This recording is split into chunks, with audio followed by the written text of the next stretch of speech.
Kilarigbo Live TV, ìkànnì amúlùdún àkọ́kọ́ tó ń gbé àṣà àti ìṣẹ̀lẹ̀ Yorùbá lárugẹ.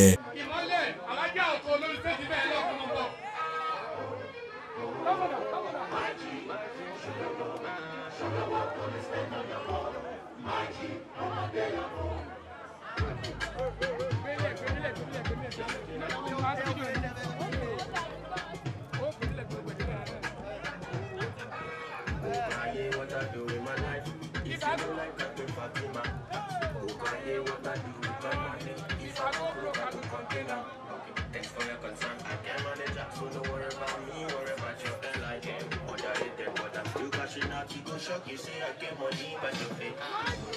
Oh, my G, should have go to spend on your own. My G, I'm on their own. My G, should have go to spend on your own. My G, if you rubbish my talent, you are sing for, I'll be your best. I can guess that you still in trouble.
Ọlọ́run tó ti wà kí ìpìlẹ̀ ṣe ayé tó wà ní. Ọlọ́run yìí á sì máa bẹ nígbà tí gbogbo ohunkóhun tó dá sínú ayé bá parẹ́ tán. Ó ní òun lòun ká ṣèjọba arúgbó ọjọ́. Ọlọ́run tó ṣẹ̀dá gbogbo lánà tó rù. Tó bá ní ká má bẹ kò sẹ́nikẹ́ni tó lè mú un sí. Tó bá sì tún ní ká tún wà kò sẹ́nikẹ́ni tó lè mú un sí. Nítorí ẹ̀ la ṣe pè ní Ọlọ́run àwọn ọlọ́run. Ọwọ́ kẹ̀mbẹ̀rẹ̀ bí ìjà àti òfin ṣe ògùn lọ ni.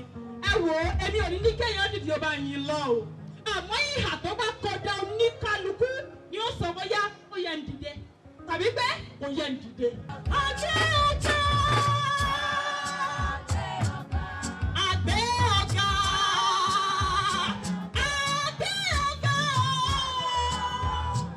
Ọba tiwa. Àgbẹ̀ ọjà. Ọba tiwa.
olóyè kábíyèsí kan wà nù kánkó àyà olóyè mọ̀ náà bẹ́ẹ̀.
Orúkọ mi ni Pastor Mrs. Nwidoye Christiana Olúdùmọ̀lá. Ọdún Olódùmarè.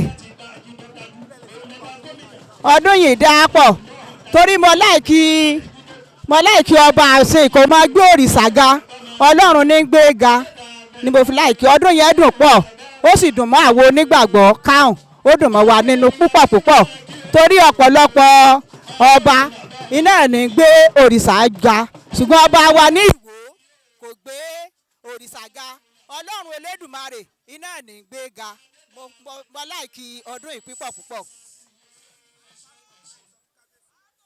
ní tí mo lè sọ fún kábíyèsí ni wípé bí wọ́n ṣe ń fi Ọlọ́run síwájú ilé ayé wọn tí wọn ò mọ gbé òrìṣà ga tí wọ́n gbé Ọlọ́run ga tó jẹ́ pé Ọlọ́run ló jẹ́ nọ́mbà 1 nínú ayé wọn mo fẹ́ kí wọ́n mọ̀ bá lọ títí ọjọ́ ayé wọn kí wọ́n mọ̀ padà níbẹ̀ Ọlọ́run ẹlẹ́dàá yóò sì mọ̀ tì wọ́n lẹ́yìn Ọlọ́run ó wà pẹ̀lú wọn Ọlọ́run ọlọ́gbàrà ẹ̀mí wọn ó gùn lágbára ògo Ọlọ́run orúkọ Jésù Kristi Olúwa.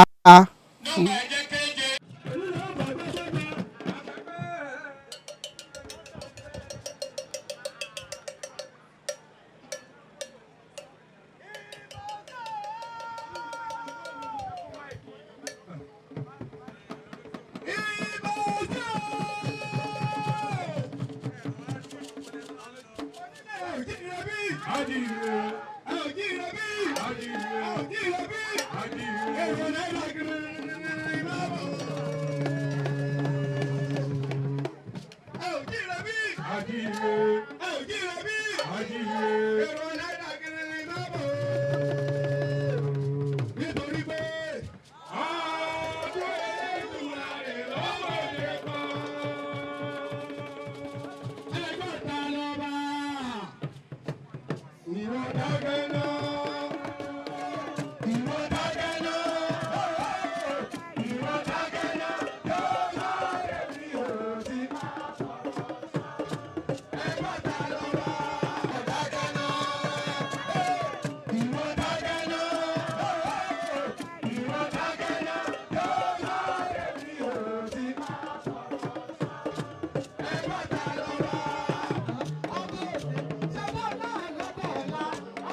Mata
Orúkọ mi ni Evangelist Tóyìn Jésù dé tán.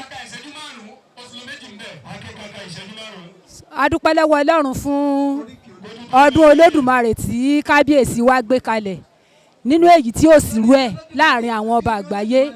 So a dúpẹ́ lọ́wọ́ Ọlọ́run torí pé ọba wo Olúwo ọmọ rírì Ọlọ́run, torí tí ọba mọ rírì Ọlọ́run ni kò ní gbèrú prógráàmù yìí kalẹ̀ ní ọjọ́ kẹsàn-án ní ọjọ́ kọkànlá ní oṣù kọkànlá ọjọ́ kẹsàn-án. So a dúpẹ́ lọ́wọ́ Ọlọ́run fún ọba wa torí pé ó mọ rírì Ọlọ́run nínú ayé rẹ̀ àti nínú ayé gbogbo àwa ènìyàn ní ìlú Ìwó. Ohun tí à ń ṣe lẹ́yìn ni pé ọdún Olódùmarè tàbí yan Ọlọ́run lógo torí pé Ọlọ́run ṣe ń dáadáa nínú ayé wa. Ọba tó dá wa, ọba tó mọ̀ wá, ọba tó mọ̀ wá, ọba tó mọ̀ tá a fẹ́ jẹ́, ọba tó sì mọ̀ tó ràn wá lọ láyìn lógo lónìí fún tọ́lọ̀ ń ṣe ó pa wá mọ́, ó dá wa sí, ikú ò pa wá. Adúpẹ́lọ́ mo kí kábíyèsí ọba tó mọ̀ Kristi ni ọba tó ń gbé Kristi ga ní gbogbo ayé tí Kristi sì wà nínú ayé wọn. Adúpẹ́ lọ́wọ́ gbogbo àwọn ẹgbẹ́ akọrin kan lápapọ̀ gẹ́gẹ́ bí mo ṣe jẹ́ kan choir master. Orúkọ mi ni Tọ́lá Adédèjì ẹ̀mí lójú fọ́tò. ààrẹ ìlú àlá ẹlẹ́rù ni ọba tó ga pé tó ń gbébi tó ga pé ní apàṣẹ ìrọ̀rùn olómi àtàná oníjẹta jẹni ọba lẹ́yìn amẹ̀yìn paríparí ọlá òmìnira ọ̀rọ̀ òjìlógoṣogo arìnrìnàjò lọ ọba ìgbà ọba ìṣẹ́jú ọba wákàtí ọba gbangba ọba gbàngbá ọba ńlá aláyà gbàngbà lẹ́yìn aṣọ òtítọ́ olú paríparí ohun gbogbo jíkan kùkan lóorun jíkan lùkọ́ pa òpà kan wò kóyè àjàgàjígé ọba tó dúró bí nọ́mbà tí ò ṣeé pín ọlọ́run ọ̀bẹ̀bẹ̀ lọ́jọ́ bíbẹ̀ òfìkìlákàlìkì ẹ̀kún ọkọ̀ òkè òfìkìlákàlìkì